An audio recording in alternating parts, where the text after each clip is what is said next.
was in Yellowknife, and it was late November in 1962 when we got this call for medical help.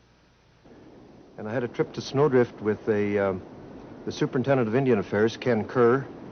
He was Superintendent of all the Northwest Territories. I also had with me the District Health Nurse, Ann Pask, and an Indian lady, Mrs. Nita, and her 9-month-old baby, Marianne. It was very bad weather. Freeze-up was not completed. There was still open water on the big lake, and of course a lot of fog, and the ice wasn't too good in places.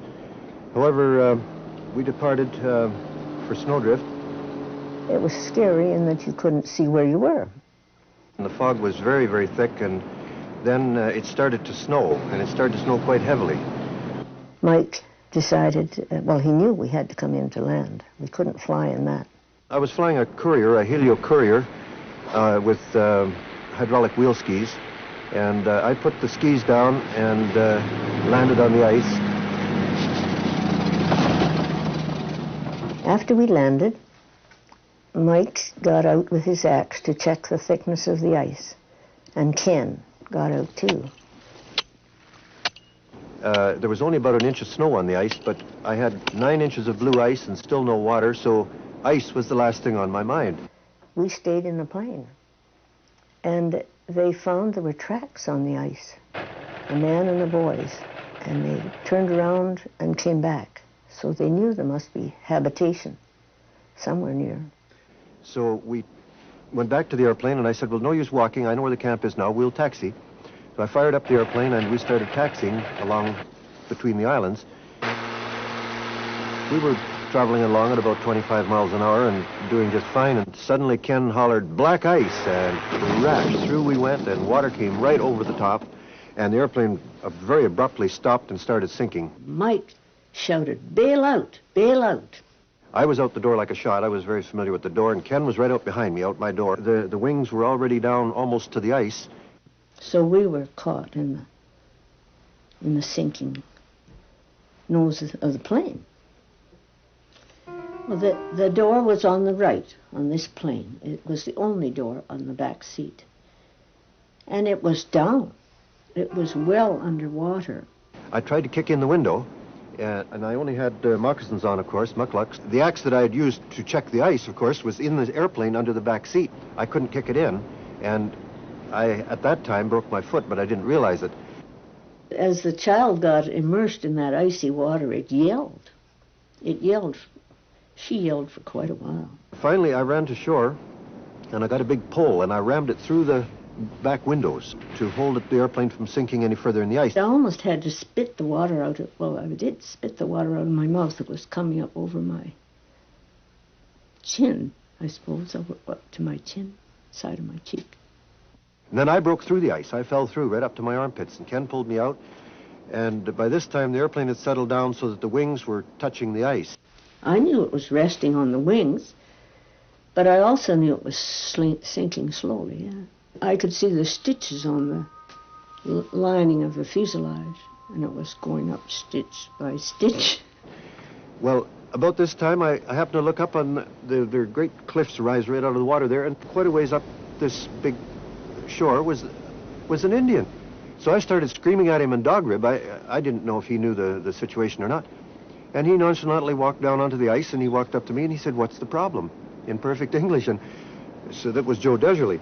So I said, "Joe, we need an axe. We got to have an axe." And he said, "Oh, my partner's coming and with the dogs, and he's bringing an axe." I said, "How do you know that? How do you know he's coming? How do you know he has an axe?" "Oh," he said, "I know." Well, I didn't believe that. So I said, "How far is the camp?" And he said, "Oh, about a mile."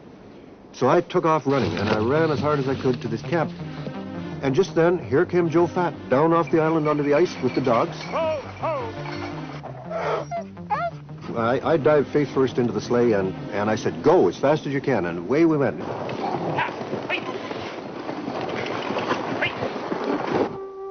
When the baby stopped crying, I guess I had a kind of a sense of aloneness. I thought of things I hadn't done, people I'd like to have communicated with. things I hadn't said. And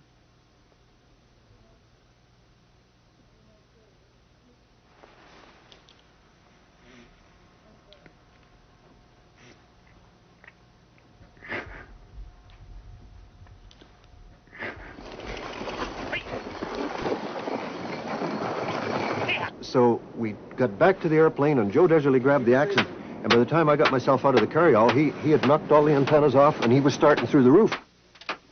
And I was afraid that they were going to hit me in the head, and then I'd have the mess of a scalp wound. I said, stop, stop. Their heads are right there. Be very careful.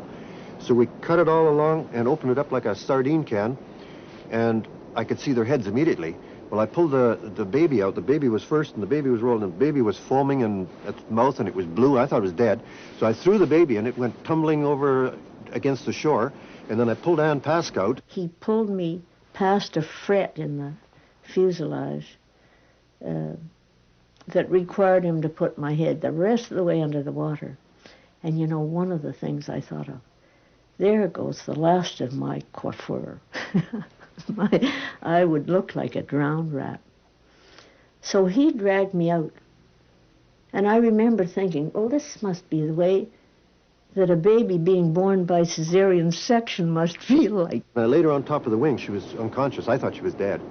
And then I pulled the Indian lady out, and she was also unconscious for a few minutes. And then we couldn't get Ann off the wing. Her parka had frozen. We had to take that axe and cut her off the wing. So we put them into the carryall. We threw the baby in on top of them. I took my parka off. It was all frozen. I could hardly get it off. And I threw that over them, and I said, go, as fast as you can. Go to the cabin.